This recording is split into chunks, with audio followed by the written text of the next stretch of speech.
It's mentally hard to just get going, to explore the unknown, to figure out the first steps, to start tracking the data, and then putting together your campaigns. And then you hit this sending anxiety because, of course, everything you do, it not just affects thousands of people, but it will do that consistently. So any mistake is replicated forever. Yeah. What else can be scarier? A lot of companies grow perfectly well without any email marketing. So they're just leaving this channel completely untapped. That's insane. You're leaving so much money on the table. It all sounds perfect in theory. You know what you're doing great, but just finding the right words that don't just qualify the people well enough, it's hard. Hey, welcome to the Message Market Fit podcast. I'm your host, Chris Silvestri, and if you're new here, this is a show where I chat with B2B SaaS folks in marketing, product, growth, and founders about how they join the conversation already happening in their customers' minds. We dive deep into their thinking, their systems, and their playbooks to see how they empathize with their audience and speak to them in a way that resonates, so they're compelled to take action.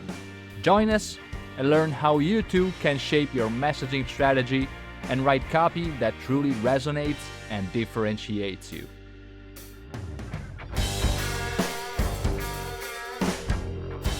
I'm super excited about my guest today, Jane Portman.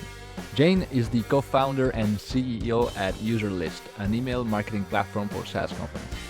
In this episode, we chat about Jane's journey from creative director to SaaS founder, the challenges of finding the right positioning and messaging for your product, strategies for effective email marketing in SaaS, and much more. Let's dive right in.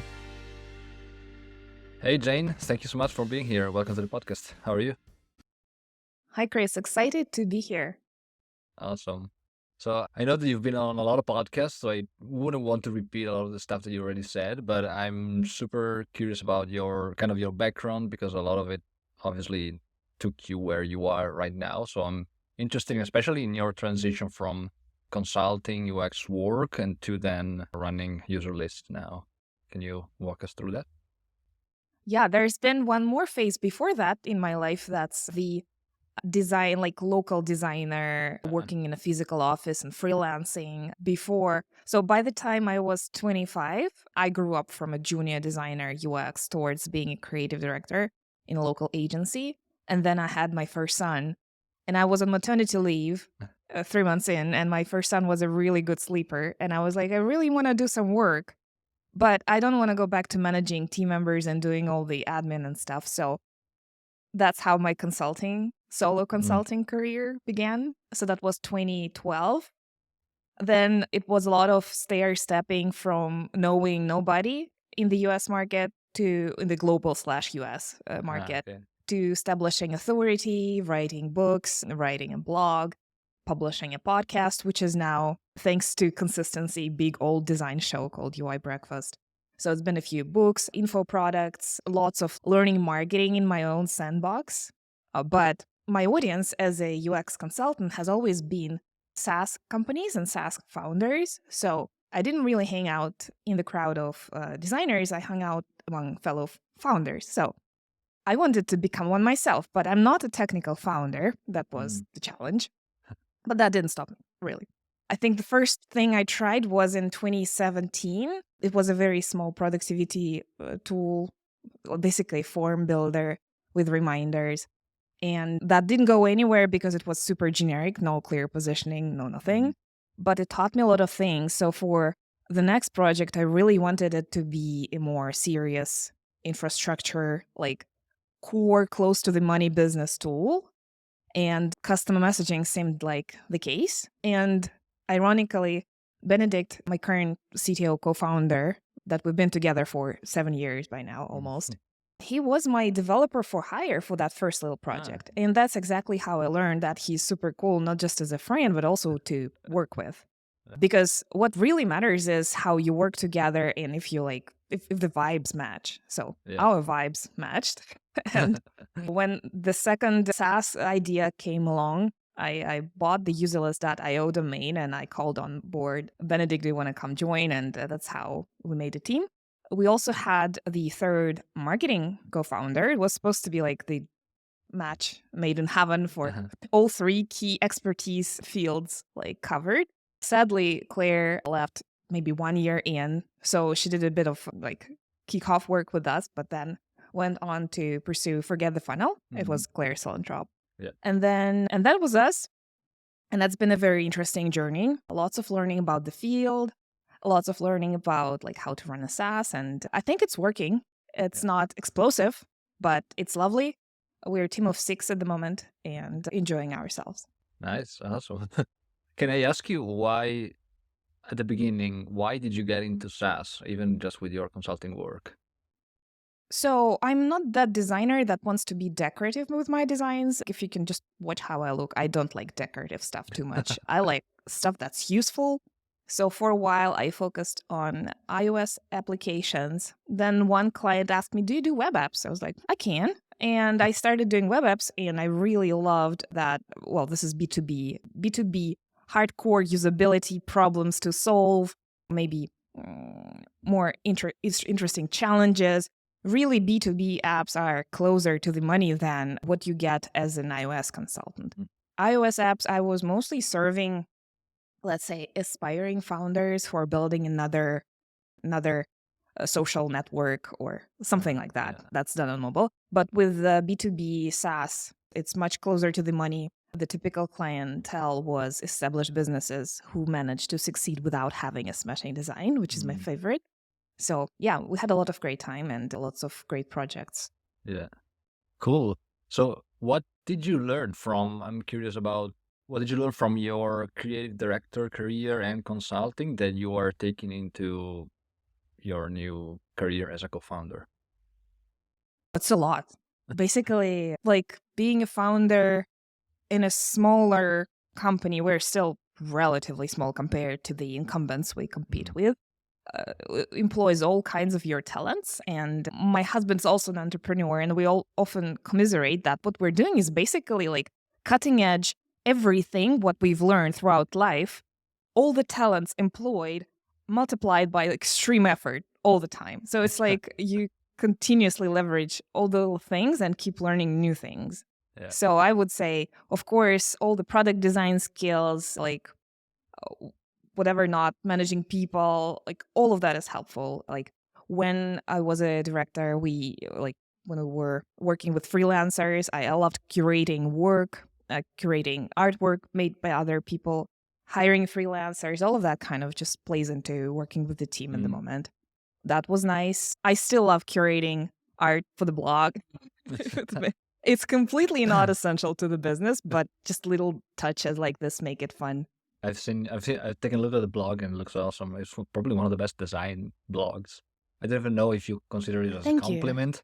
I don't know if a blog for you is more of a lead gen, with a way to generate leads, or if people appreciate it, it's even something that you appreciate as well. Put it as a industry-leading publication. SaaS email marketing that we operate in is a very narrow niche. In-depth content is really hard to find, and we really kill it. It started as an SEO tool.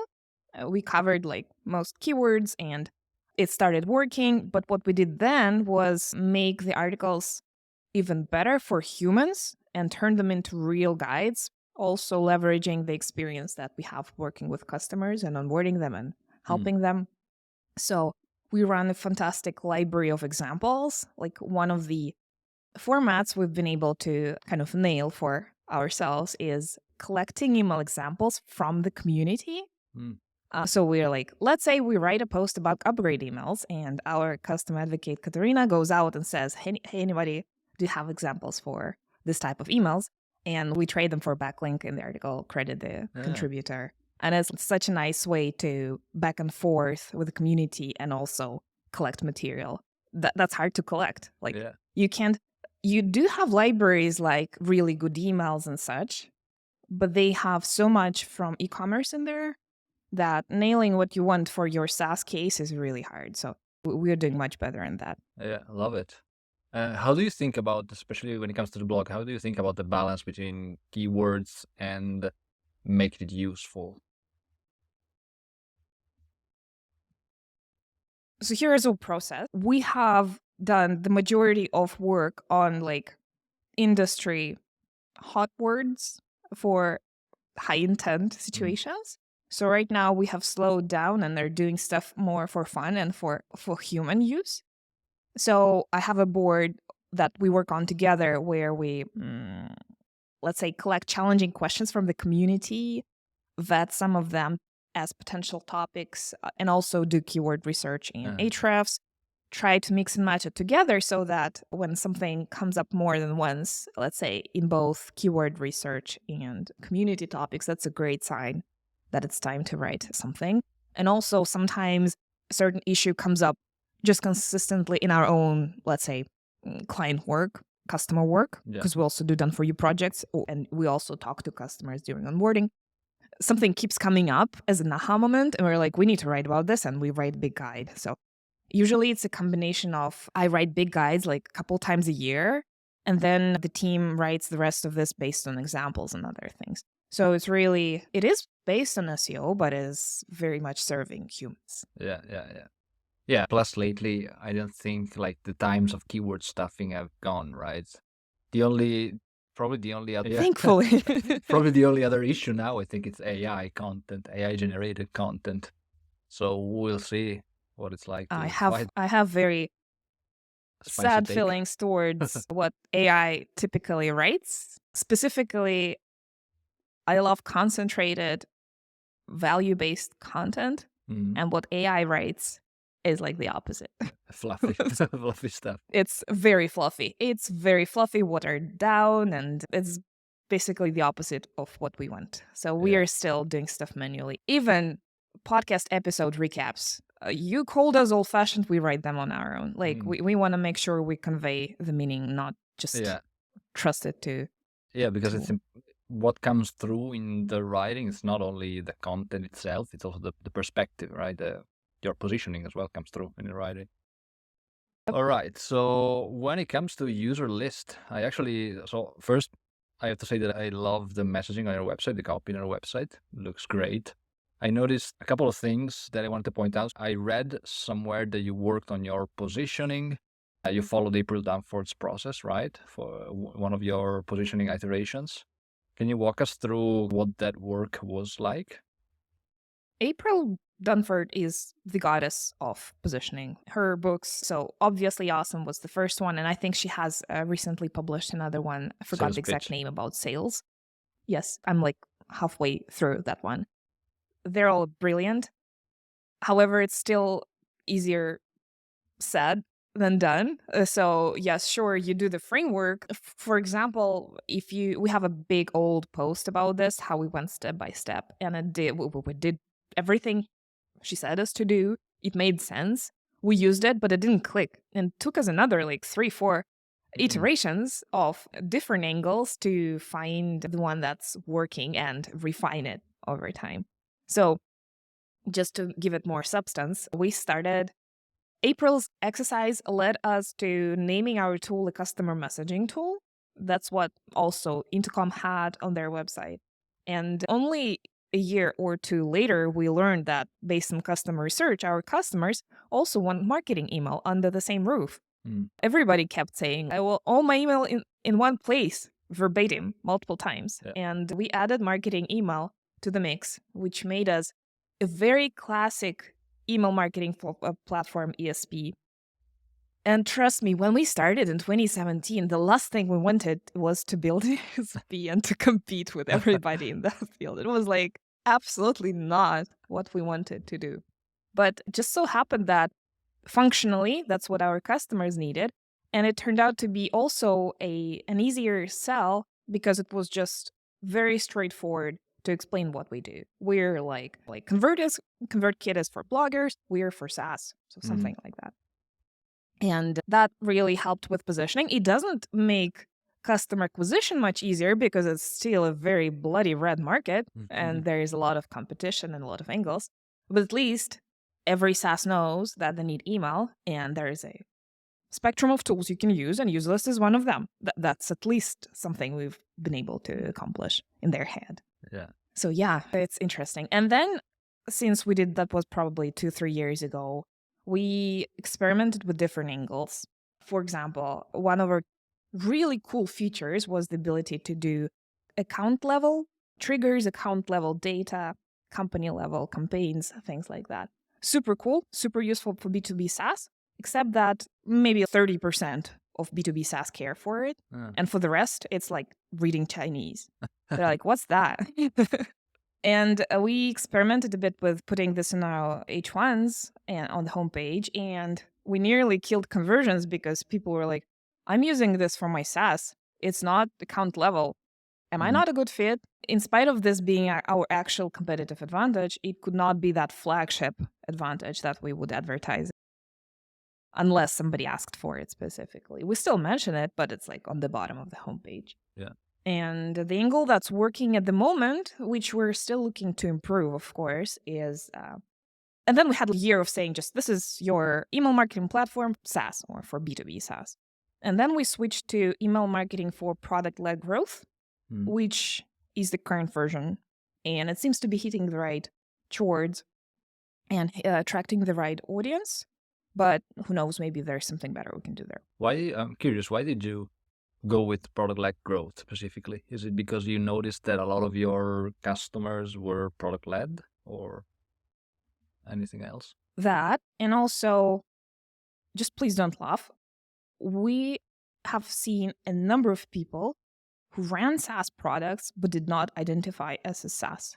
This is like a mystery to me how this happens, but let's say a SaaS founder knows that they're a SaaS founder, but let's say a designer or an average marketer might not know that this is a SaaS if it's like, it happened more than once with the people we knew. So we're like, there needs to be maybe a word product or something like that beyond SaaS. Like we still say SaaS everywhere, but yeah, we wanted to try this angle for how to mention the word product and also that it ties it to the outcome. It helps you grow, which is true. Product-led growth is based on data. Data is another thing we do great. That's what makes us special. But if you say data, you're going to put off another 70% of the poor audience. CTOs. So it's even worse. Yeah, it's interesting. Like it all sounds perfect in theory. You know what you're doing great, but just finding the right words that don't just qualify the people well enough, it's hard. Yeah, totally. Yeah, that's what I define as message market Thank you fit. for listening. It's very painful. Therapeutic. So what I define as message market fit is so having the right positioning with the right language for the right audience. So I think you're basically I think working it's towards that. literally the hardest. It's literally the hardest angle because on the back end, our product didn't change. We didn't pivot per se. We were just growing and developing gradually. But we tried a lot of ways to make it work for messaging, and it was hard. Yeah. What would you say? Is it harder than finding product market fit? I still can't say. I think product market fit is a spectrum. I don't think we're still like in the end of that rainbow. But in this case, in the market we're in at the moment, we don't have to prove that this market exists, that you need a SaaS email marketing platform. You do. So that part is good. Yeah, we're still in search for better qualifying ways to attract like specific niches. But I guess that's never ending. Let's see. Yeah, totally. So you mentioned that you've been working on this positioning, the messaging as well, iterating on it. I'm super curious about testing, especially message testing when it comes to B2B as well, because there's not a lot of ways. Like obviously for an e-commerce website, you could run a usability test with random people and have them navigate through the site. But to understand messaging, you need an actual someone who fits the target audience to understand what you're talking about, if you're talking about DevOps or stuff like that. So I'm curious about how do you do that? How do you test and iterate on your messaging? I'd love to hear for better ways. We usually get like signals for things to try from customer calls. And like we try them in sales presentations, in actual like pitch decks, in the language, and I see what really clicks. And when we have something like a hypothesis to try, then we go to our homepage and change up H1 and the paragraph underneath it to our best judgment. We don't have versions, A/B testing, anything. Yeah. So we put it up there, align the homepage with this new direction we want to try, and just leave it as is for a few months and see what dynamic we get on trials and what kind of trials are coming along and if we're attracting the right people. For example, this product-led story is probably half a year old, and it's also combined with our new workflows feature, which we've been really looking forward to. So altogether, it seems to be working out fine. Like this is in the right direction. The change was fine. I'd love to hear how other people do this. We're still in the learning phase. Yeah. We don't have a gazillion of traffic to test it. And honestly, the attribution would be pretty hard to do. So we're just like doing this in periods of time. Yeah. Yeah, there's platforms like Winter, but obviously if you're a startup, it can become pretty expensive, so it's not super cost efficient. Do you ever try and run email testing for like subject lines or no? Especially if you have since you have an email platform, do you do any email testing? We don't have, at our current scale, we focus on building new things versus testing existing things and optimizing them. Yeah. So we usually go in, review our sequences based on the current state of knowledge for what we know about customers now, what we think it matches up our positioning. So we review them for freshness, but we don't really test them. We just tweak them and move on with life. Yeah. All right. So transitioning to email specifically, what do you think are the biggest problems with SaaS, B2B SaaS emails today? Don't you? How much time do we have left for this? Problem is, it's complex. It's not rocket science, but it's based on the live data integration. It needs to be based on the live data integration. So you need to have an idea what exactly you're doing, what you want to do, what data you need to track and to send, and how this all plays into your segments and campaign orchestration. We have a super straightforward framework to solve this problem. And also, starting this year, we even do as much as hands-on road mapping and planning work with every new customer. For 60 minutes, we sit down and put out like what campaigns they can be sending, what data they need, and they get a spreadsheet in their hands of what they should be doing. So that knowledge gap, we're trying to bridge that through so many ways, through providing materials, onboarding emails, training, road mapping, hands-on, done for you. And it's still pretty challenging. Because of that, it's of course intimidating to get started. Like a typical marketer, they're great at writing, knowing what to say, but orchestrating campaigns, it's not their like primary domain. That's fine. We're eager to teach them. But of course, it feels intimidating.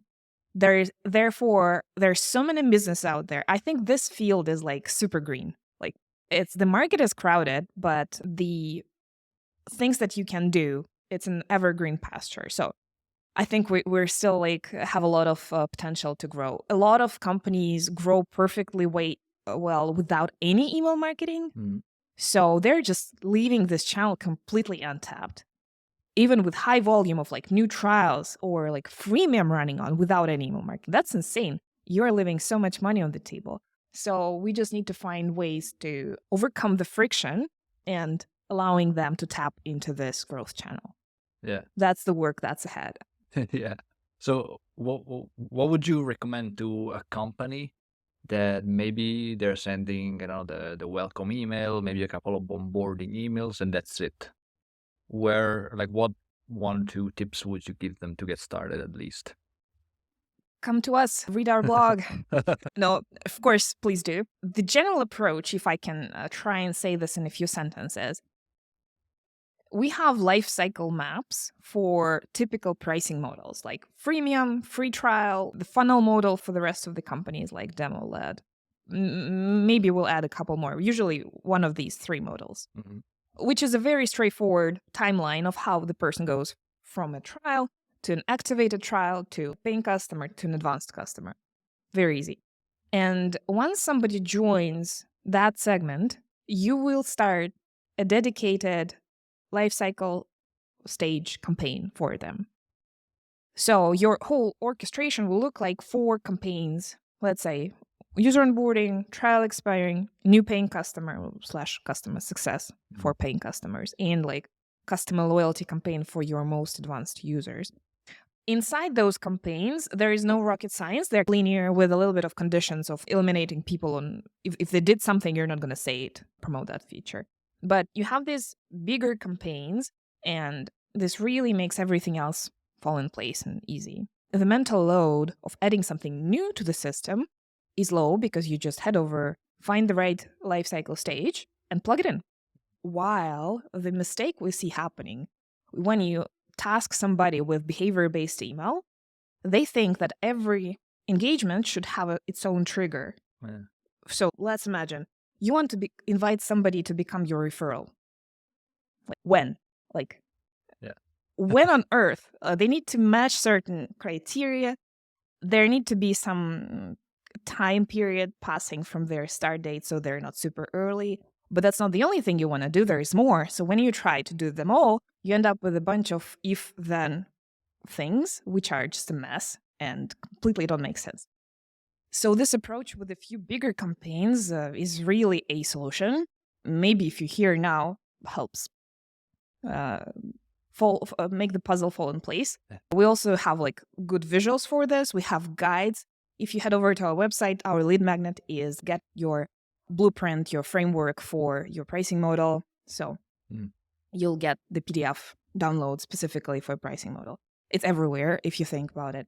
So that's how we that's the approach we recommend. It's simple, but it's not like you can invent it yourself very easily. Yeah. It only came to us after implementing this for ourselves and for multiple clients after doing done for you with multiple businesses that we have polished and developed these models. Yeah.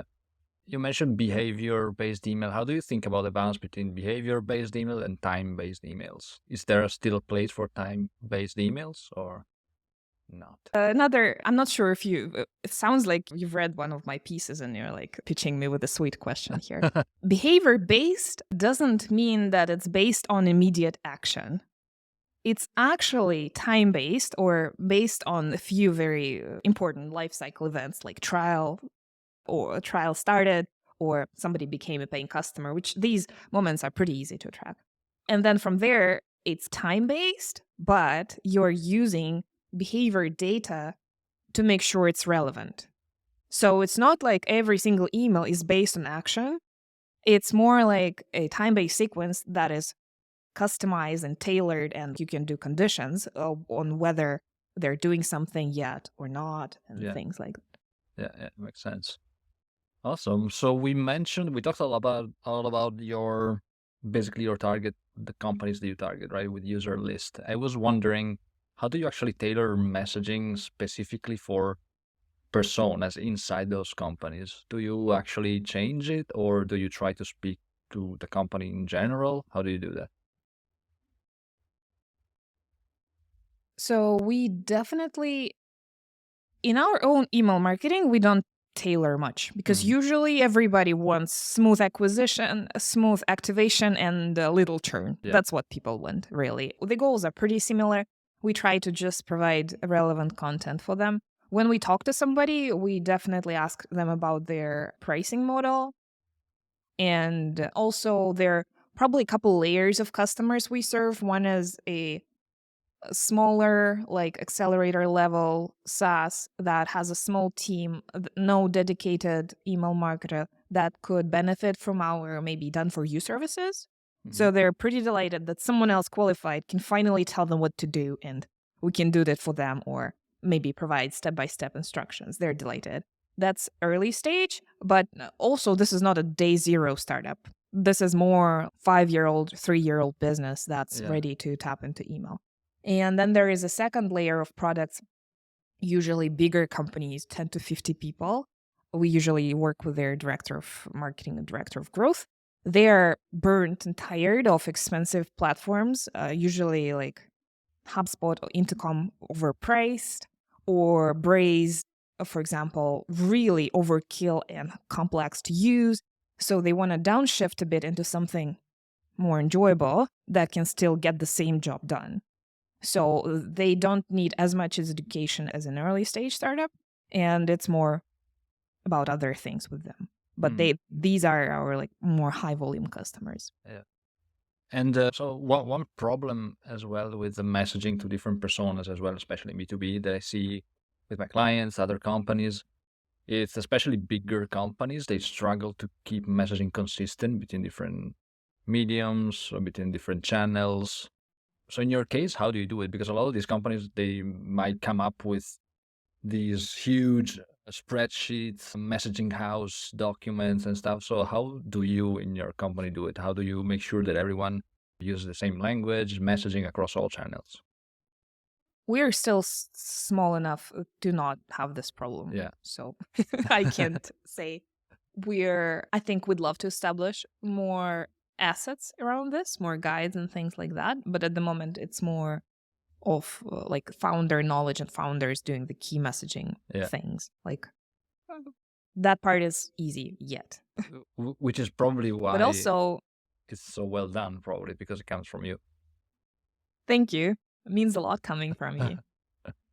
And from your experience talking with with customers as well, do you see that problem? Do they have challenges maybe in writing their emails and setting them up? Any of these?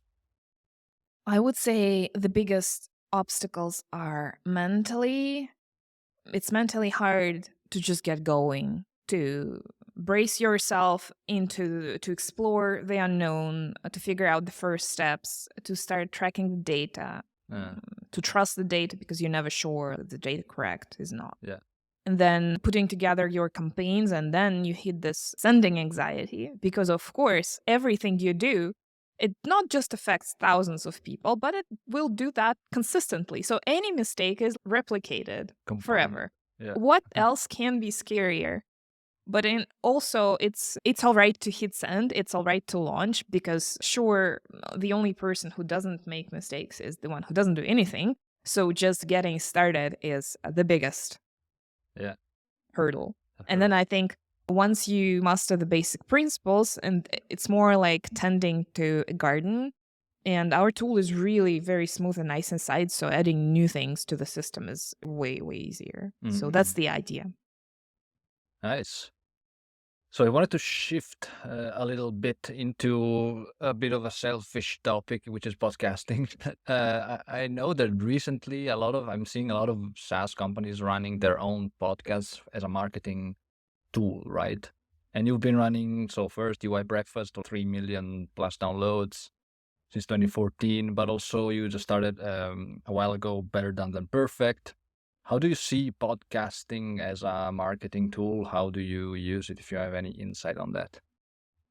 Podcasting is not bringing direct ROI ever. I am yet to see a company who will say, oh, my customers come from podcasts. However, it serves multiple other purposes that make it a great thing to have. Right now, for both shows, we have slowed down episodes to once per month so that I don't feel like I'm podcasting more than I'm working on other important things. But it's still a crucial way for me personally to make friends, to have an excuse to reach out to any celebrity I like and invite them, and they will like 95% say yes, and then pick their brain for an hour. That's brilliant. It's self-development on steroids, on schedule, one-on-one with the best people in the world. That's amazing. Also for Userlist, we use this as a research tool to talk to industry experts, get knowledge from them, so that this kind of simmers, and then we can write our own stuff on the topic because we have learned from them. We can grab quotes, we can use materials, of course, attribute them or put together our own conclusions on the topic. In the beginning, we had seasons.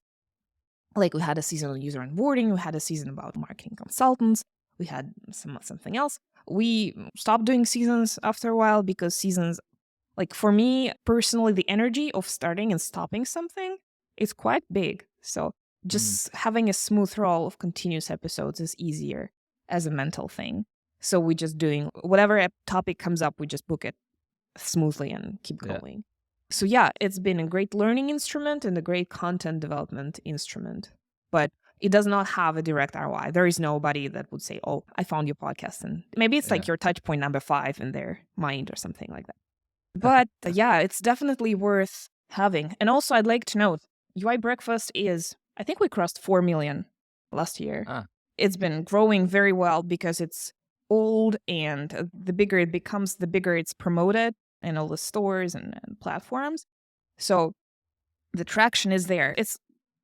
I think it's turning 10 years old this year. wow. But for newer shows like Better Done Than Perfect, the download stats are like this small. And there is no Mm. obvious way to just rocket ship grow your podcast. Therefore, the numbers these days, everybody and their dog has a podcast, like including us. There's so much competition for new shows. Just treat it as a personal development / business development tool. I would think that's the philosophy. Yeah. But maybe it's different for others. Yeah. Also, you can make money off it. Like sponsorships are a thing. We do quite a lot of them at UI Breakfast. However, it's not our full-time job, so we don't really focus on proactively seeking sponsors. Yeah. How do you see the difference between UI Breakfast and Better Than Perfect? What's the purpose of each one? Or the positioning, if you have a position for each? UI Breakfast is a show about UI UX design, product design originally, and Better Done Than Perfect is a show about SaaS marketing. So they have slightly different angles. Even though before we started Better Done Than Perfect, we had plenty of marketing content on UI Breakfast as well, because it's always been business driven versus just. Yeah. I don't think I do a great job about like having different formats there. I think the formats are really similar. Like it's just a talking head interview show. That's what it is. Yeah, it works, right? No need for fancy, right? I wanted to ask specifically about researching guests. Do you or your team research guests, and how? Because I'm always super interested in like how people learn about their audience, customers, or whatever. So how do you do that? Do you actually research guests, or is it more like an open-ended session? I think there are two aspects to this: researching, like making sure the guest themselves is a good fit, and then preparing for the episode. So on the first half, I am super privileged, and we have a continuous flow of inbound requests. And our inboxes are blasted throughout, especially my personal inboxes with interview requests. The most attractive ones I just grab and say yes. The others I route to a Google spreadsheet where they fill out the form details and their speaking examples and stuff. What I care for is for the topic to be narrow and relevant, that's relevant to me and could be interesting to the audience. I love narrow topics versus like how to grow teams. That's not a good topic. That's very broad, and everybody can contribute to this. I'd love to see an angle how to grow teams with X and how I did it, or something like that.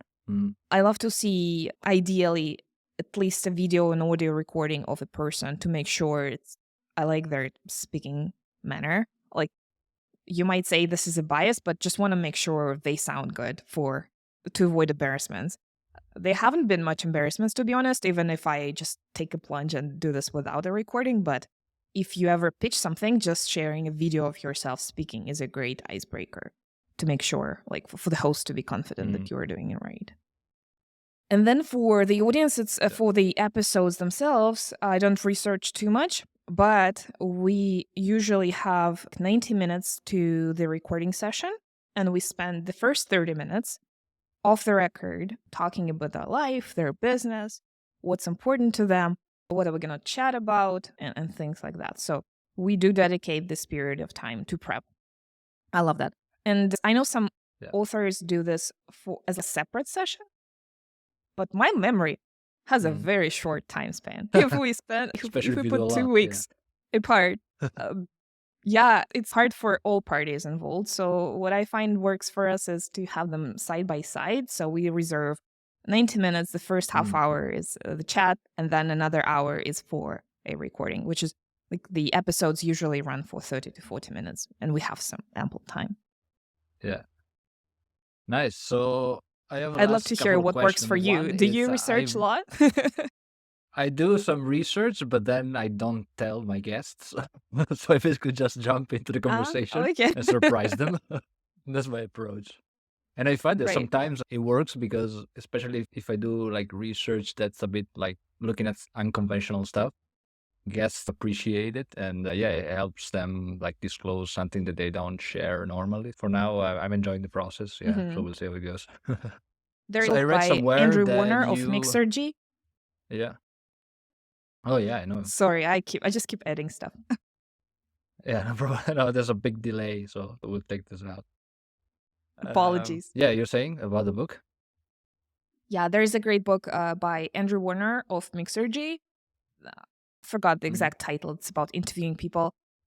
I loved a couple techniques he shared about like how to talk people, especially people who don't want to say something. But honestly, throughout the years, I have not had a problem of like being a hostile reporter who tries to fish out knowledge from people. It's usually very like mutually agreeable and friendly. So lots Conversation. of his tricks are mostly relevant to like maybe news Mm, reporters or something like that. yeah, yeah, makes sense. So I read somewhere that you started initially podcasting because you wanted to be more confident speaking on camera. So I was wondering, how did that evolve? What do you think about your confidence now, your skill? What's the journey like? So it wasn't even a camera. We still just do audio. So for the record, we don't do video editing Ah, just because it doubles the work and we're maybe a little bit too lazy about this. yeah, I know. I think the confidence has definitely increased and I have grown to love talking to people and interviewing them, asking questions that are maybe provocative but not hostile necessarily, but just like leading, weaving conversation, balancing who says what, and it's just so enjoyable. Also learning about people and learning about their how they talk, their manner of speaking. Everybody has their own information density, for example, and sometimes you're really excited about a guest and then you hit one of the extremes. So usually folks are somewhere in the middle, but on the extreme sides of the spectrum, you will have people who are either too wordy, so you really have trouble fitting in the content you want because it's too many words. But on the other side of the spectrum are people who talk so to the point that you're like 12 minutes in and you've already learned everything you wanted to know in very concise sentences. And this was your like childhood superhero. And you were like, my God, what do I do next? Like, how do I make this more into an organic conversation? Usually people do warm up, so, but this sometimes still happens. So ideally, you want to fall somewhere in the middle. You want to be to the point, but also bring up some other stuff that the author does not necessarily ask about. Maybe like spice up with your own stories, your own angles. I think that's the most interesting way to lead the conversation. Yeah, yeah. And I find that also helps you being a bit more empathetic when you're, for example, going on other people's podcasts, right? Instead of just replying with one word answers, you try to elaborate because you don't want them to experience the same pain. Yeah, yeah. Also, it's very interesting then to be a guest. And so you have your own show and your own environment that you try to make your guests feel at home and vent their frustrations. And then you land Mm, on a show where the host has a completely different manner of organizing things. Some of these are like, let's get together for 10 minutes and say bye. Or vice versa. There's so many flavors to how to do this. I guess there is no right or wrong, but mm, just being a guest and exploring them is a lot of fun. yeah, totally. All right. My last question is a bit more on the personal side, which is I know that you're into scuba diving, subboarding, and also working out. So I was wondering, how do you balance that with like your busy life as a co-founder and a mom as well? So, yeah, subboarding is a weekend activity in summer. So that's easy. That's like a beach Uh-huh. replacement with the family. And you just, instead of Ah, laying okay. flat on the Yeah, yeah. beach, you inflate your boards and go on exploring the local river. That's easy.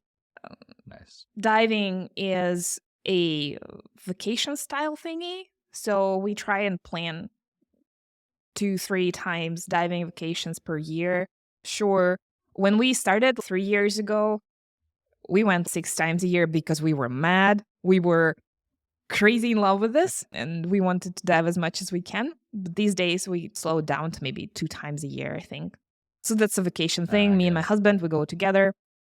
Sometimes these are liveaboard boat trips where we just live on the boat, dive and sleep, and dive and sleep. That's what you do there.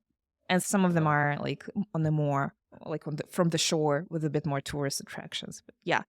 And the gym, I just schedule it and follow the schedule religiously. I exercise at night, Monday, Wednesday, and Friday, 5 p.m. I'm off to the gym. That's what I do. That's it. I just free up 3 nights and then spend them in the gym. I'm not the morning person. I know sometimes it works for people in the morning. That's not me. I'm not very productive. That's a way for me to relax. I just feel like, I can sleep. Yeah, that's it. That's it. No rocket science. Awesome. Yeah, I'm totally the opposite. Also, super early morning. So interesting to see different perspectives. All right. Thank you so much, Jane. It's been awesome having you. And where can people find you? So obviously on the userlist.com, the blog, LinkedIn, Twitter. I know that you write on Twitter as well, or is it dead? For me, it's a bit dead, honestly. It's not. It's a bit deadish, to be honest, but I still post there. Like, the profile definitely exists. These days, I'm a little bit absorbed into work and like into high-touch relationships with customers and friends and stuff. Yeah, you can still find me on Twitter and LinkedIn for sure. The personal brand, it's a bit abandoned. It lives at uibreakfast.com, and you can find the podcast at uibreakfast.com/podcast if you want to dive into the world of UI UX design. Thank you again, and have a great rest of your day. Cheers. Thanks so much, Chris. Thank you so much for listening to the pod. I hope you enjoyed the episode. If you did, the best thing you could do to support the show and help me as a small business owner would be to leave a review. Head over to Apple Podcasts or Spotify and let me know what you think. If you don't want to miss future episodes, subscribe, and if you have any feedback, questions, or suggestions for future episodes, just hit me up on LinkedIn at Christopher Silvestri or Twitter at SilvestriChris. Speak to you next time.